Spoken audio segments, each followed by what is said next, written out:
Gusto pa. 7, Purong ka. 8. Huwag ka na maingit kasi. Hindi okay.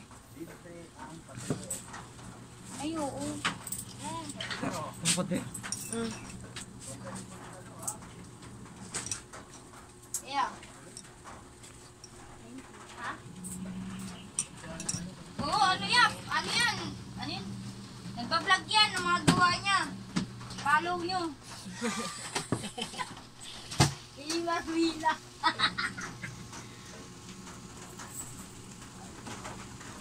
Ba't tinitignan ka ni tatay? Malay mo, masinigat na kay tatay. Si Shopee yan. Shopee yan ba? Lahat bibigay sa'yo kahit anong kailangan. Pangit yung video mo yun. Ano ba binigyan nyo? Dapat ganito yun, oh. Dapat nakaganyan. Baba. Oh my God. Asan kasi yung ano mo ba? Yung hindi siya magalaw.